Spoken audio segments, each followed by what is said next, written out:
कुछ सपनों भी देख रही थी। सोती रही तब तक महाराज पंडित जी आए। पंडित जी ने एक आवाज लगाई, कोई हो तो हमको भिक्षा दे दे, कोई हो तो हमको भिक्षा दे दे। दूसरी आवाज लगाई, रुक्मिणी कहने इसने मेरी नींद खराब कर दी। और जैसे ही बाहर निकल के आई कहने लगी महाराज क्या बात है, तुमने मुझे सोते हुए जगा दिया। कहने लगे जगा दिया तो कौन सा पहाड़ टूट गया? बोले पता है मैं सपने में देख रही थी किसी को। बोले किसको देख रही थी? सुनो कि मैंने सपने में मोहन को देखो है। सुनो पंडित जी मैंने सपने में मोहन को देखो है।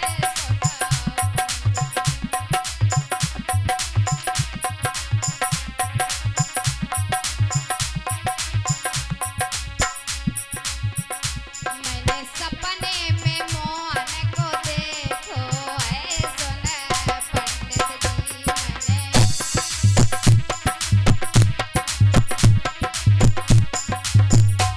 और अरे कहीं गए श्याम चिट्ठिया पठवैयो।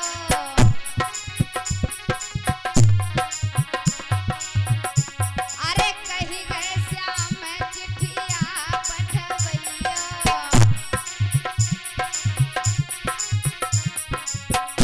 और पाती में लिख के है मोए भेजैयो।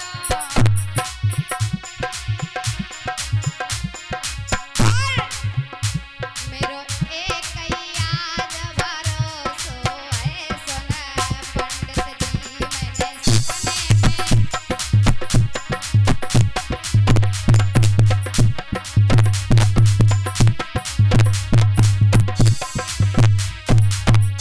मैंने सपने में मोहन को देखो है। सुना पंडित जी मैंने।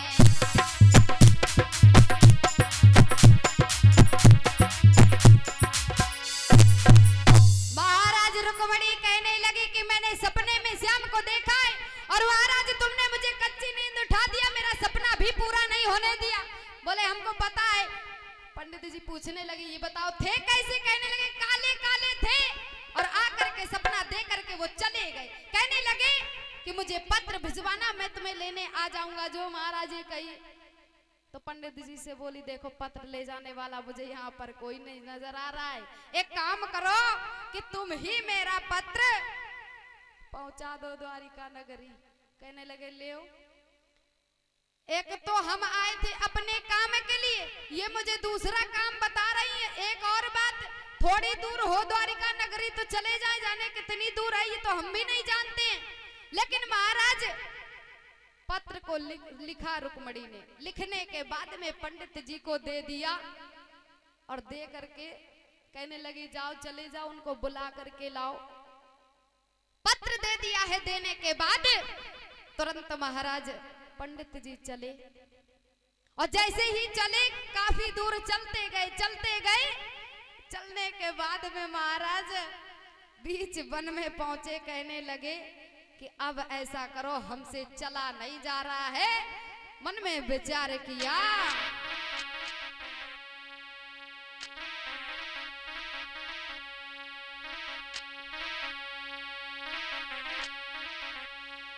पंडित जी ने मन में विचार किया कि दोपहरी बिलमाई ले।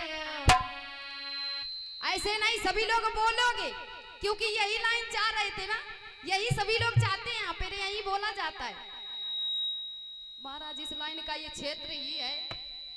तैयारी सीटी ना मारो लास्ट में, यही चाहते थे ना। हमने कहा भाई लास्ट में खुश कर दे थोड़ा।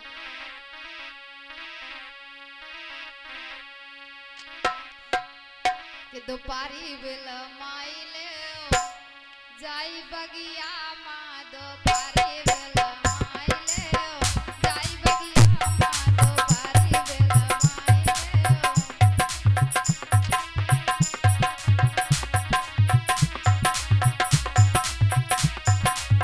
तुरंत ही रुक्मिणी से पत्र लेकर के पंडित जी चले और आधी रास्ता में विचार किया कि दोपहर यहीं बिलवा लेते क्योंकि धूप बहुत तेज है।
तुरंत विचार करने लगे, अब इतनी दूर चले आए हैं, कम से कम थोड़ा विश्राम कर लें। विश्राम करने के बाद में अब महाराज जैसे इतनी सुंदर छाया देखी, देखने के बाद में वहीं पर लेट गए। और लेट गए तो इनको आ गई नींद। और नींद में भगवान कन्हैया ने क्या सोचा, अगर ये वहीं सोते रहे तो ये हमारे पास आ गए। विचार किया है कि अब तुम वहां पे ना सो। उनको माया द्वारा उठा करके द्वारिका नगरी के बाहर लिटा दिया है। जब इनकी नींद पूरी हुई महाराज तो ये देखने लगे, कहने लगे कि अभी हम जंगल में सोए हुए थे और यहाँ पर तो ये आलीशान मंदिर बने हुए हैं, इतनी बड़ी बड़ी हवेली बनी है, हम कहां पर आ गए हमें खुद नहीं पता है। जो महाराज ये बात कही तुरंत विचार किया, हमें लगता है कि यही द्वारिका है। और तुरंत धर महाराज चरवाहे कुछ गैया चरा रहे थे, क्योंकि जहां पर भगवान होंगे वहां गाय जरूर होंगी। गैया चरा रहे थे, चरवाहे मिल गए, उनसे पूछने लगे महाराज क्या ये द्वारिका है? तुरंत वो चरवाहे बोले भैया ये द्वारिका 6 गुजरात में है को 6 ही कहा जाता है, ठीक है। तो भगवान कन्हैया को पूछने लगे, कहने लगे ठीक है द्वारिका 6 है तो कम से कम ये बताओ कन्हैया है? बोले भैया कन्हैया है नहीं, कन्हैया 6। तो कन्हैया 6 तो महाराज जैसे ये कहने लगे तो कहने लगे ये हम भी पागल और तुम भी पागल, क्योंकि हम तुमको एक बात बताएं, यहाँ पर है को 6 ही बोला जाता है। बोले पहले बता देते तो हमें तो घबराहट होने लगी, क्या पता हमको अटैक पड़ जाता। तो जो महाराज ये बात कही भगवान कन्हैया की तलाश में पहुंचे, कहने लगे ये बता दो है कहाँ पे? कहने लगे जाओ चले जाओ, सीधे सीधे चले जाना, जगह न छोड़ना बिल्कुल भी। तुरंत महाराज पंडित जी सामने पहुंचे, कहने लगे एक काला काला दिखाई देगा और केवल उसके दांत चमकेंगे और कुछ नहीं दिखाई देगा। सामने पहुंचे, कहने धत तेरे के रुक्मणी ने प्रेम किया तो ऐसे ऐसे किया। अरे कम से कम कोई किसी गोरे भूरे आदमी से प्रेम करती तो समाज में बैठने लायक रहती, क्या फायदा है, ऐसे से प्रेम किया।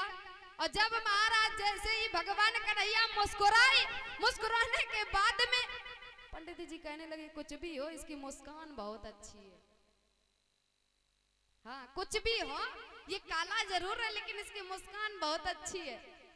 जो महाराज ये बात कही तुरंत विचार किया मन में, कहने लगे ये लो पत्र, और पत्र को पढ़ करके आप हमारे साथ में चलो। जो ये बात कही तुरंत कहने लगे कन्हैया कि देखो हम तुम्हारे साथ में चलेंगे लेकिन सारी रात आप विश्राम करो, सुबह मैं यहाँ से चलूंगा और सुबह भैया मुझे जाने नहीं देंगे। एक काम करना कि तुम अपनी बीमारी का ढंढस कर लेना, जिसको ढकोसला कर लेना। जब माताएं बहनें नहीं है, खाना नहीं जब बनाना होता है तो ढकोसला करके लेट जाएंगे, मेरे पेट में दर्द है, मेरे पैर में दर्द है रही, तो कहीं अम्मा तुम बनाए ले जाए, आज हम ना बनाए। करती हो ऐसा, करती हो का? देखो बे मैया मिली, हाँ करती है, ऐसा ना करो।